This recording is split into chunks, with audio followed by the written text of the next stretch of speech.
नमस्कार दोस्तों, हमारे YouTube चैनल पार्थ भक्ति कथा में आपका एक बार फिर से हार्दिक स्वागत है। आज मैं आपके लिए 15वें अध्याय की कथा लेकर आई हूँ, जो कार्तिक मास के 15वें दिन की जाती है। हरे कृष्णा। राजा पृथु कहने लगे कि हे नारद जी, भक्त वत्सल्य भगवान की पूजा का इतिहास सुनाइए।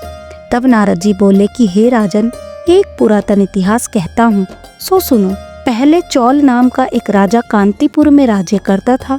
उसके राज्य में कोई भी दुखी, पीड़ित तथा दरिद्री नहीं थी। सारी प्रजा अत्यंत सुखी थी। उस राजा के नाम पर उस देश का नाम भी चौल देश पड़ा। एक समय वह राजा बड़े बड़े मणि मुक्ताओं से भगवान की पूजा करके वहीं मंदिर पर बैठ गया। उसी समय उसी नगर के विष्णु शर्मा नाम वाले ब्राह्मण ने बहुत से तुलसी दल और जल से भगवान की पूजा की। उसके तुलसी दलों से राजा द्वारा भगवान पर चढ़ाए गए मणि मुक्ता आदि ठग गए। यह देख राजा ने कुछ क्रोधित होकर ब्राह्मण से कहा कि हे विष्णु शर्मा, तुमको पूजा का कुछ भी ज्ञान नहीं है।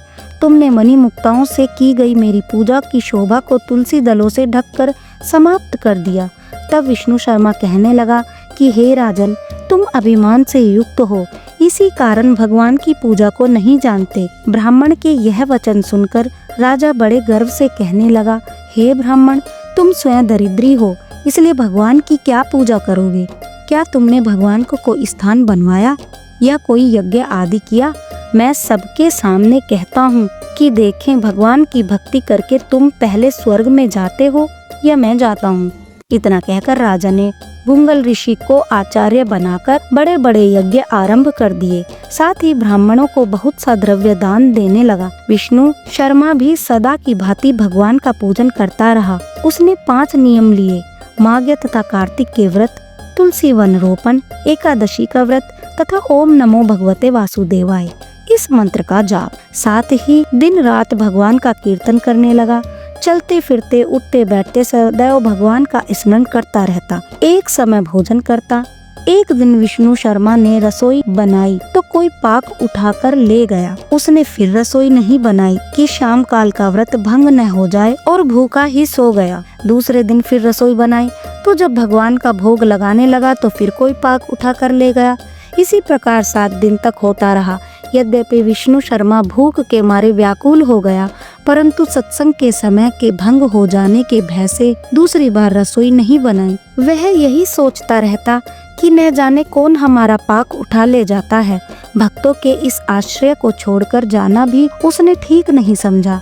फिर सोचा, अच्छा, आज मैं पूरी तरह ध्यान रखूंगा और देखूंगा कि कौन पाक उठाकर ले जाता है। ऐसा विचार कर वह एक स्थान में छुपकर बैठ गया।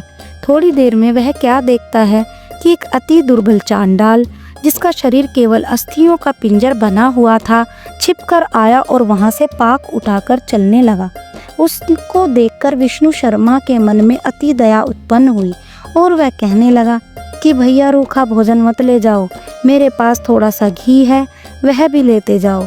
ब्राह्मण के यह वचन सुनकर डरा हुआ वह चांडाल भागता हुआ ठोकर खाकर गिर गया। तभी विष्णु शर्मा भी उसके समीप पहुंच गया और एक वस्त्र लेकर उस पर हवा करने लगा। थोड़ी देर के बाद ब्राह्मण क्या देखता है कि उस चांडाल की जगह शंख, चक्र, गदा, पद्म तथा वन मालाधारी भगवान विष्णु वहाँ लेटे हुए हैं। उसी समय ब्राह्मण ने भगवान के चरणों में गिरकर नमस्कार किया। तभी इंद्रादि देवता भी वहाँ पर आ गए।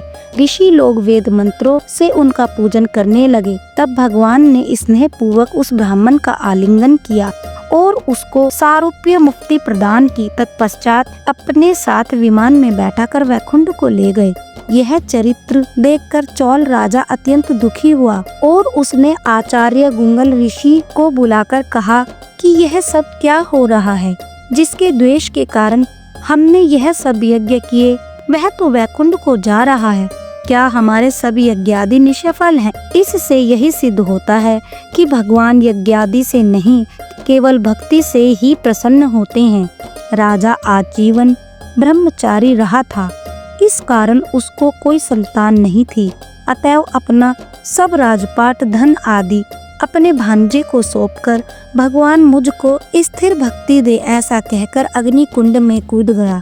यह देख गुंगल ऋषि ने क्रोध में आकर अपनी शिखा चोटी उखाड़ ली तब से अभी तक चोल देश में भांजा मामा का अधिकारी होता है और आज भी गुंगल गोत्र के ब्राह्मण सिर पर शिखा नहीं रखते।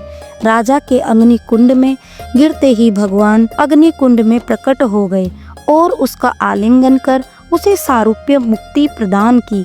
इसके पश्चात भगवान विष्णु ने विष्णु शर्मा को पुण्यशील तथा चोल राजा को सुशील नामक अपना द्वारपाल बना दिया। इस प्रकार कार्तिक महात्म्य का 15वां अध्याय समाप्त हुआ।